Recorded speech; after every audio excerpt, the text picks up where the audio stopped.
Today's question is tough. It's tough because we're thinking about it in our minds, right? What is the reality of therapy? Meaning, what am I going to get when I walk in that therapy room? You know, it's about fear, I think. And it's also about stigma. Here's another stigma problem that we have, which is I don't know what's really going to happen when I go to therapy, or what the outcome of therapy is going to be, or am I going to like the therapist, or am I going to feel awkward, or am I going to cry? What if I don't have anything to say? Well, I kind of pulled all those things together, and I've got 5 realities of therapy that I think you need to know before you sign up to go. Maybe this will help calm your nerves a little bit and give you some insight as to what's going to happen next. Number 1, you're going to build rapport with your therapist over time. Rapport is the connection or the energy or the good vibes that you feel between you and that therapist, your ability to connect with that therapist. I would tell you that 90% of your therapeutic outcome depends on the quality of the relationship that you have, therapist and client, in a therapeutic setting. It's true. It's actually evidence-based, folks. So making sure that you have found a therapist that you feel like you can connect with over time is really, really important to the success of your therapy.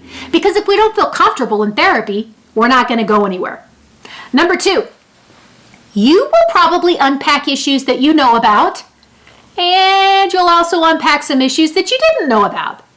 But that's the point of therapy, is to figure out what's really going on, what's at the root cause, and how do I move past it, right? So expect that you're going to find some things that you knew about, because that's why you went to therapy to begin with, but also some things that you don't know about. That means your therapist is doing their job. Number 3, sometimes you're going to feel like you don't have anything to say. Yes, that's normal. I have a therapist myself, and sometimes I go in on a weekly basis. Sometimes I don't. Sometimes I go in once a month. Sometimes it's been a couple of months. See, that therapeutic relationship ebbs and flows. That means it goes like this.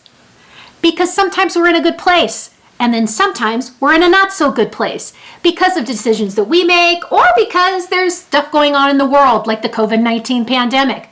Nobody's fault. It just happened. But there are many of us, according to statistics, that have struggled with increased mental health symptoms, substance use increases, and also suicide and grief increases. So it's out there.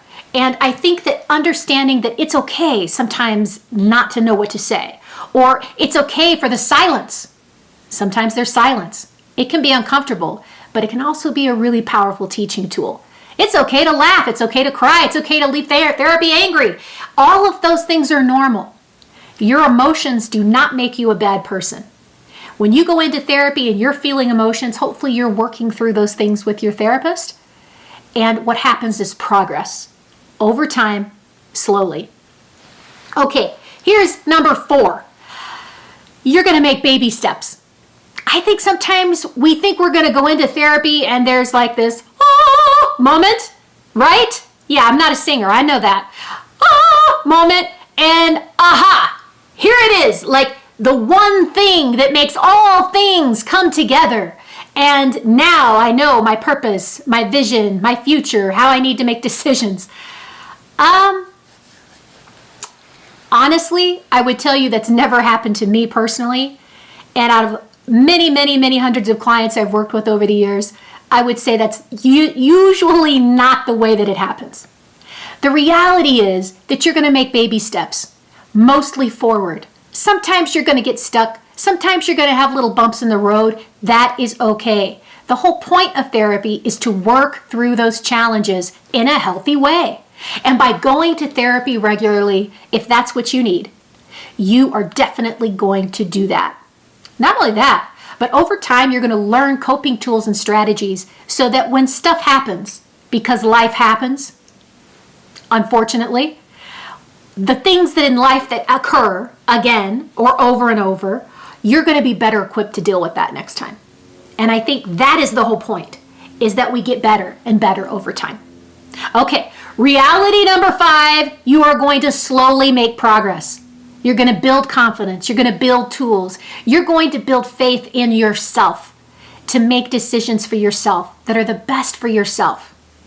And I think that's the most important thing that I as a person have taken away from therapy of my own, is that I am worthy of making great decisions for myself, and I can do it. That is the reality of therapy, is slow forward progress. Sometimes it's gentle, sometimes it's bumpy. It's slow. Very few times, like I said before, are there quantum leaps. So hopefully these 5 realities have kind of set your expectations in a forward motion, so that when you decide that therapy is right for you, or that therapy is right for someone that you love, share these thoughts with them. Share your thoughts with them. And don't stay away from therapy out of fear. Make sure that you're making the best decision for yourself that empowers you for the future. Don't forget to like and subscribe to my channel. I'm putting out videos every single week as fast as I can, so don't miss out. And please comment down below. Ask me your questions. I do read the comments, and I will try to make as many videos as I can that are directly related to what you want to hear.